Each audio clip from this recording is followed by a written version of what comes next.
Évangile de Jésus-Christ selon saint Jean, chapitre 7, versets 40 à 53.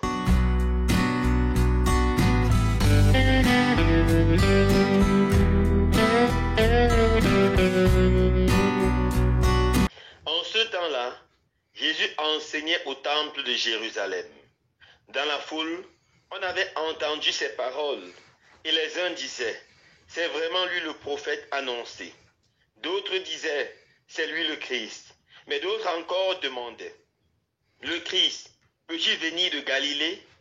L'Écriture ne disait pas que c'est la descendante de David et de Bethléem, le village de David, que vient le Christ. C'est ainsi que la foule se divisa à cause de lui. Quelques-uns d'entre eux voulaient l'arrêter, mais personne ne mit la main sur lui. Les gardes revinrent auprès des grands prêtres et des pharisiens qui leur demandèrent, « Pourquoi ne l'avez-vous pas amené ?» Les gardes répondirent, « Jamais un homme n'a parlé de la sorte. » Les pharisiens leur répliquèrent, « Alors, vous aussi, vous êtes laissés égarer parmi les chefs du peuple et les pharisiens. Y en a-t-il un qui ait cru en lui? Quant à cette foule qui ne sait rien de la loi, ce sont des maudits. » Nicodème, l'un d'entre eux, celui qui était allé précédemment trouver Jésus, leur dit, « Notre loi permet-elle de juger un homme sans l'entendre d'abord pour savoir ce qu'il a fait ?» Ils lui répondirent, « Serais-tu toi aussi de Galilée? Cherche bien et tu verras que jamais aucun prophète ne surgit de Galilée. » Puis ils s'en allaient chacun chez soi. Acclamons la parole de Dieu. Louange à toi, Seigneur Jésus.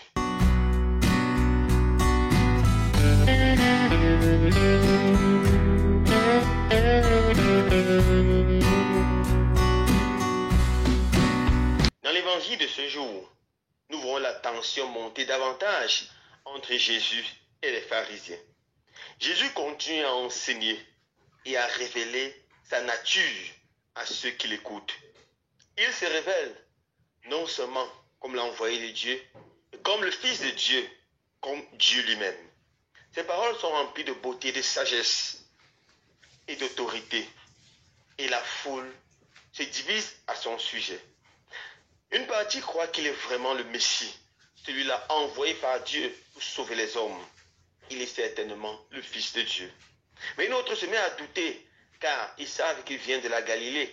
Et c'est des Écritures qui disent que le Messie viendra de Bethléem. Ils n'ont pas pris le temps de bien étudier la vie de Jésus et de bien faire leurs investigations. Car en fait, Jésus est connu comme ayant grandi à Nazareth. Mais il est bel et bien né à Bethléem, dans la cité de David, dans la lignée de Jessé. Alors, il se divise en deux. Certains croient en lui et certains refusent de croire en lui. Les pharisiens spécialement refusent de croire en lui et envoient les gardes aller l'arrêter. Mais les gardes sont éblouis par son enseignement. Ils reviennent et ils disent, « On n'a jamais vu quelqu'un parler de la sorte. » La parole qui sort de sa bouche est vraiment parole de vie, parole de Dieu. Une parole qui apaise, une parole qui donne la joie, la paix, et une parole qui élève jusqu'au ciel. Et les pharisiens énervés traitent les gardes ainsi que toute la foule qui croit en Jésus de maudits. Nicodème a même le courage de leur demander, est-ce que notre loi permet de condamner quelqu'un sans l'écouter? Il se moque de Nicodème et il commence à l'intimider. Alors, que pouvons-nous retenir de cet évangile?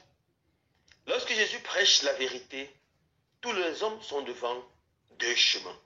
Un grand chemin qui conduit à la vie éternelle. Mais un petit chemin descendant qui conduit à la destruction. Le chemin de la vie, c'est le chemin de l'acceptation de la parole prêchée par Jésus. De l'acceptation de la vérité qui vient de Jésus. Et le chemin du bas qui conduit à la mort, c'est le chemin de la négation de la parole de Jésus.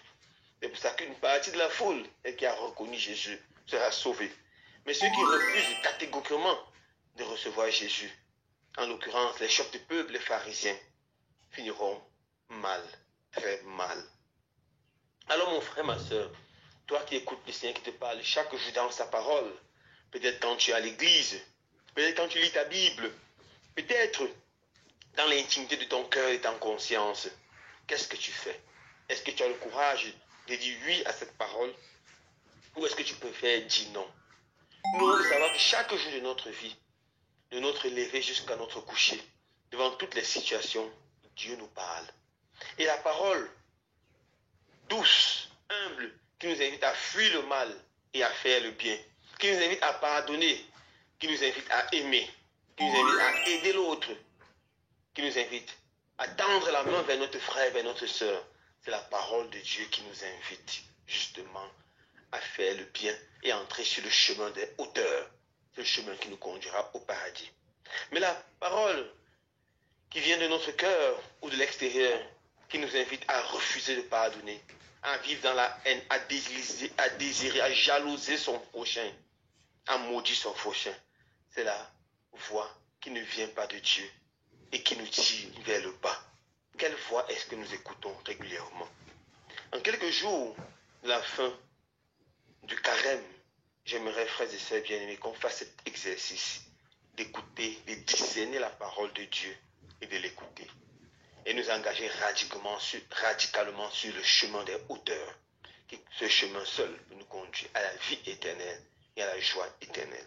Loué soit Jésus-Christ.